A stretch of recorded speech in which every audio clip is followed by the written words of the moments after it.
In this example, we're going to look at plotting integers on a number line. So number lines are very useful tools for visualizing and comparing integers. So when we create a number line, we are separating or partitioning a number line with tick marks into segments of equal length. And this is going to be very important, and we're going to see this in the upcoming problem. This means the distance between any two consecutive major tick marks on a number line are equal. So let's look at some examples. Plot the negative numbers that correspond to the given situation.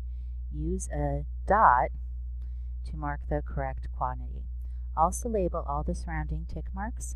Make sure to include 0 on your number line and scale the tick marks appropriately. So we have a number line here, and here's 0. It's already labeled for us.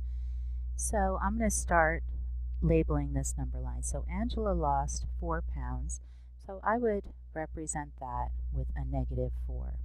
So in this case, it's appropriate to use each equal segment has length 1. So if this is 0, we're going to write 1, 2, 3, 4, 5. Here, -1, -2, -3, -4, -5. So notice we move 1 up from left to right. So -4 is 1 more than -5, -3 is 1 more than -4, etc. Now I want to label this to make sure that my labeling is appropriate. So we're talking about a change in Angela's weight. So I'm going to put change in weight. And the units is pounds, so I'm going to write in pounds. So notice if I had put amount of weight Angela had lost, well, she lost a positive amount of 4. But we really want to indicate that she had a change in the negative direction of 4 pounds. So now I am going to plot this with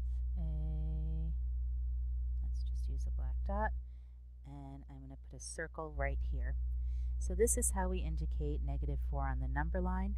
Notice this is called plotting a point. We've plotted a point here, and notice it's directly on the number line. We don't put it above. Let's look at the next one. Akara snorkeled 40 feet below the surface of the water. So we have 40 feet below the surface of the water. So notice that we don't have 40 tick marks here, so we might want to think about a good way to break this up. We need them to be equal segments. So since it's 40 feet, 40 is a multiple of 10. I think making the scaling, that's what we call when we use a number besides 1, or here the scale would be 1. Here I'm going to make the scaling 10 by adding 10 in the positive direction.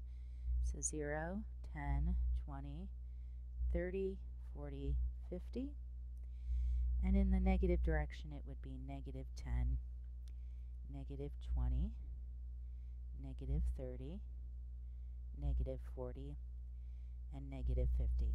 So notice each segment from one tick mark to the next tick mark, this length is 10 instead of 1.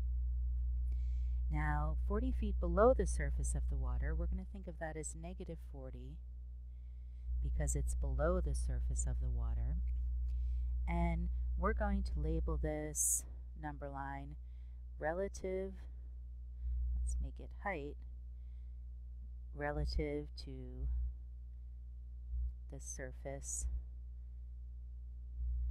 of the water.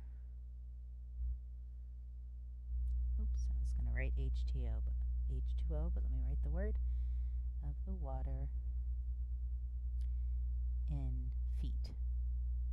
Okay, so that's a little wordy, and usually we're going to use shorter ways to describe things, like we just put height in feet.